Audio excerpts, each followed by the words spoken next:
Hello students, welcome back to my channel Wow Chemistry. I am Dr. Kumkum Khawas from the Department of Chemistry, RKDF University, Ranchi. This is my second video tutorial on amino acid series which will talk about the classification of amino acid. The first tutorial of this series I have already discussed, in which I have described about the amino acids, its structural part, its physical properties including its amphoteric nature, optical property, stereochemistry, Zwitterion formation, etc. Please do watch the first part of this series. The link is given below in the description box. Please do click on the link. Before entering into the classification of amino acids, I would like to discuss about the amino acids. Amino acids are simple organic compounds which consist of an amino group and a carboxylic acid group. The 20 standard amino acids which constitute the structure of protein are classified into 4 groups on the basis of structure, polarity, nutritional requirements, and metabolic fate. One by one, I will be describing each one of them. So, the first category is based on the structure. Based on the structure, I have categorized the amino acids into 9 groups. AA indicates amino acids. Amino acids with aliphatic groups, with hydroxyl groups, with sulfur groups, with aromatic groups, with heterocyclic groups, amino acids with basic groups, with acidic groups, and amino acids with amide groups. Although the structural part I've already discussed, and I've already discussed the 3-letter code for these amino acids, but still I would like to incorporate the structural part to understand more. So the amino acids with aliphatic side groups means carbon-carbon linkage with no functional groups.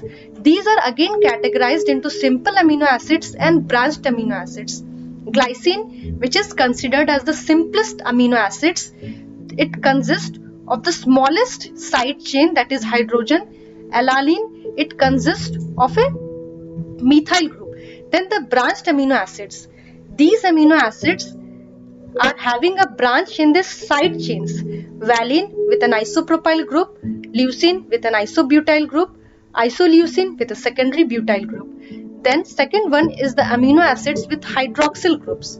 Serine with a primary hydroxyl group, threonine with a secondary hydroxyl group, and tyrosine with a phenolic group, although tyrosine is also considered as an aromatic amino acids. But since it consists of an hydroxyl or a phenolic group as a whole, we say it amino acids with hydroxyl groups. Third one is the sulfur containing amino acids. Cysteine with a sulfhydryl group, methionine with a thioether group. This one is the thioether group. Fourth is the aromatic amino acids. I hope you must be knowing what are aromatic compounds. Aromatic compounds are those compounds which consist of a cyclic planar structure following Huckel rule. If you have any queries, any problem related to aromatic amino acids, please put your comments in the comment section. Phenylalanine, it consists of a benzene ring as an aromatic. Tyrosine, it consists of a phenolic group. Tryptophan, it consists of a indole group. Histidine, it consists of an imidazole group. So these are the aromatic side chains. I repeat, a benzene ring in phenylalanine, a phenolic group in tyrosine, an indole group in tryptophan, and an imidazole group in histidine.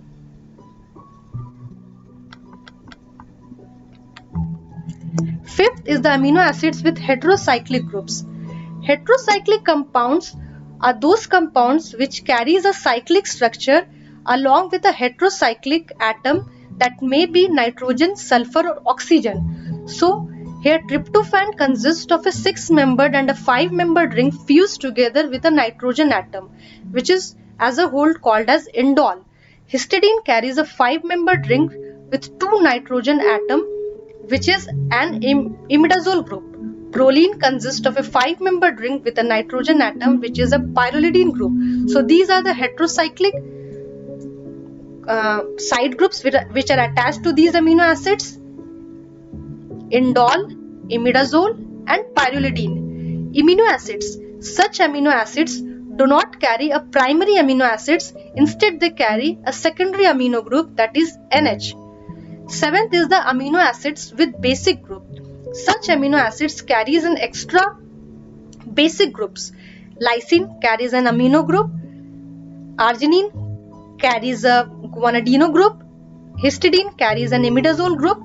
So such groups impart basicity to such amino acids and hence they can easily accept protons. Eighth, amino acids with acidic groups. These includes aspartic acid with an extra carboxylic acid group, glutamic acid with an extra methylene group and one extra carboxylic acid group. So these impart acidity and they can easily donate the protons. The next is the amino acids with amide groups. The amino acids which I have discussed, which when converted to their amides are called amino acids with amide groups. For example, asparagine and glutamine, in which the carboxylic acid group is converted into the amide group. For more interesting videos or tutorials on various topics of chemistry, please do subscribe my channel Wow Chemistry. Now the second category is based on the polarity.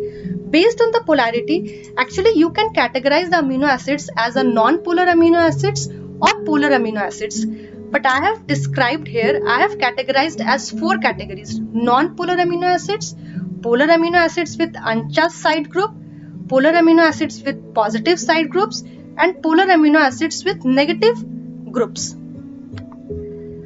So the first one is the non-polar amino acids. As the name suggests, these amino acids carries non-polar group which makes them non-polar. If you have any queries regarding non-polar or polar compounds, you may comment in the comment section. These non-polar amino acids can also be categorized as aliphatic amino acids and aromatic amino acids. So aliphatic amino acids includes glycine. This consists of a smallest side chain which contributes least towards hydrophobic interaction, alanine with one methyl group, then valine, then leucine, and then isoleucine, methionine with a non-polar thioether group, and proline with a cyclic structure, and this cyclic structure contributes towards hydrophobic interactions. Now hydrophobic interactions are those which are water repelling interactions. So these contributes towards the stabilization of the structure of amino acids. Similarly, aromatic amino acids which are non-polar are phenylalanine, tryptophan and tyrosine. Tryptophan and tyrosine are considered somewhat little more polar than phenylalanine due to the presence of a nitrogen atom in tryptophan and a hydroxyl group in tyrosine. And these groups contribute towards the non-polarity of such amino acids. The second one is the polar amino acids with uncharged side groups. So these amino acids are actually polar in nature and they are involved in hydrophilic interactions, that interactions with water molecules.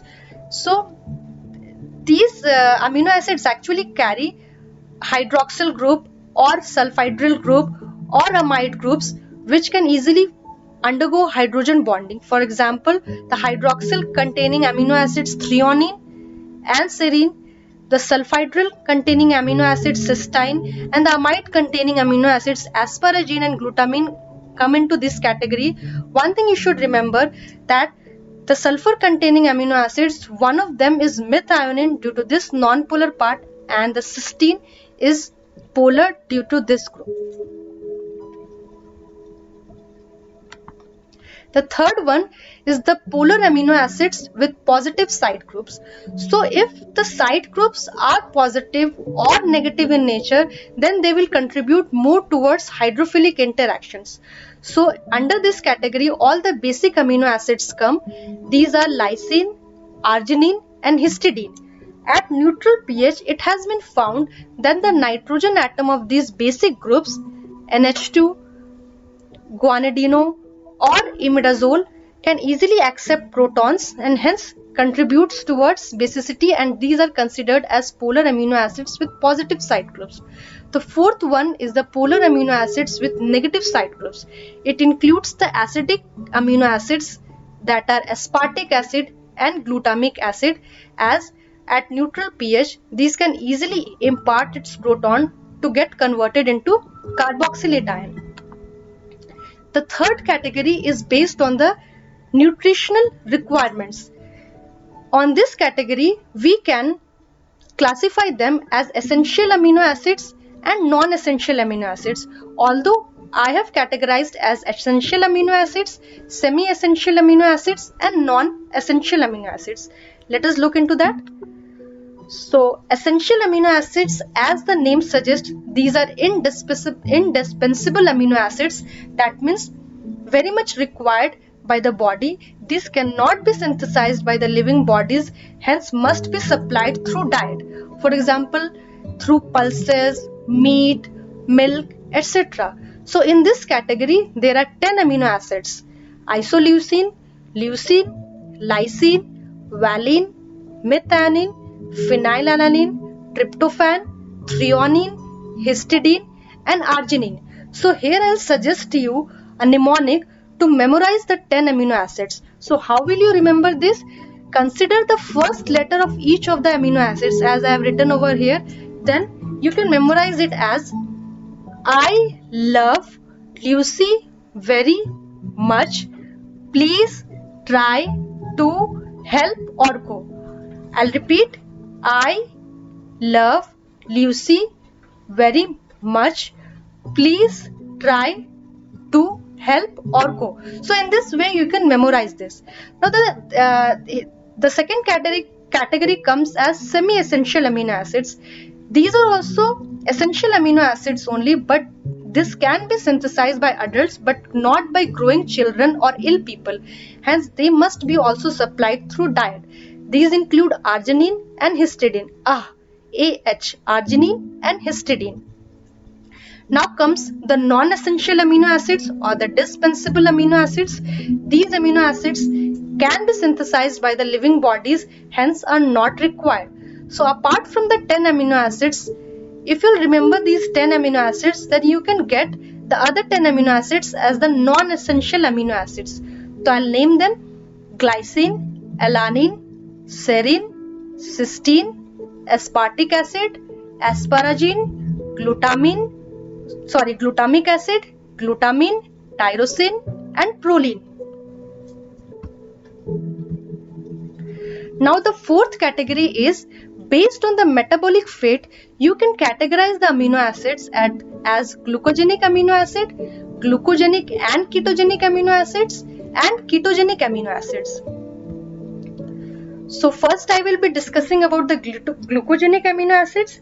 These amino acids are those amino acids whose carbon skeleton undergoes degradation to give pyruvate or alpha ketoglutarate or succinyl coenzyme, which act as precursors for the formation of glucose or glycogen. These include these 14 amino acids: glycine, valine, alanine, serine, threonine, cysteine, methionine, aspartic acid, asparagine, arginine, glutamic acid, glutamine, histidine, and proline.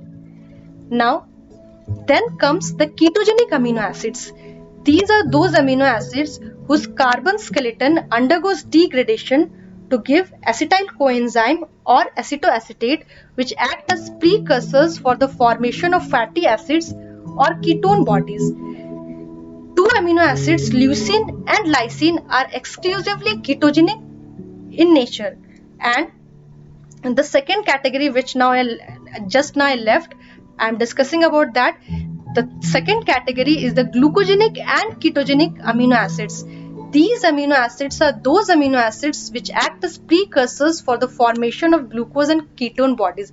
That is, some carbon skeleton goes into the formation of glucose and the second part goes into the formation of ketone bodies. So here I have listed 4 amino acids: phenylalanine, isoleucine, tyrosine, and tryptophan. Here again I will suggest you one mnemonic to memorize this. From phenylalanine I have written from the pronunciation F-I-T-T. So flower in the top, TRP top, flower in the top. In this way you can remember these 4 amino acids, and the 2 amino acids you will have to remember which are exclusively ketogenic are leucine and lysine. So rest 14 you can get over here that the other rest 14 are the glucogenic amino acids. Now till now I have discussed about the standard amino acids. Now in addition to the 20 amino acids, protein structure may also contain amino acids created by the modification of the standard amino acids that are actually present in the polypeptide chains of the proteins. Now these are considered as the amino acid derivatives. I'll give you a few examples. For example, 4-hydroxyproline, which is a derivative of proline, 4-hydroxylysine, which is a derivative of lysine. These are found in collagen. Gamma carboxyglutamic acid. This is a derivative of glutamic acid. This is found as in blood clotting protein. Cysteine. It is formed by the combination of 2 cysteine molecules which contains the sulfhydryl groups. Which contains the sulfur bridges, and that contributes towards the stabilization of the protein structure. Then comes the non-protein amino acids.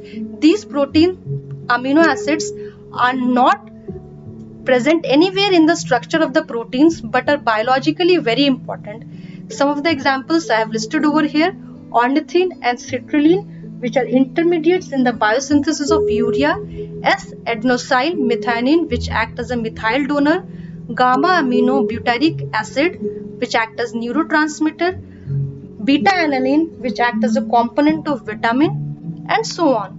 So here I have restricted myself only to the standard amino acids and not much of non-standard amino acids I will be discussing over here. So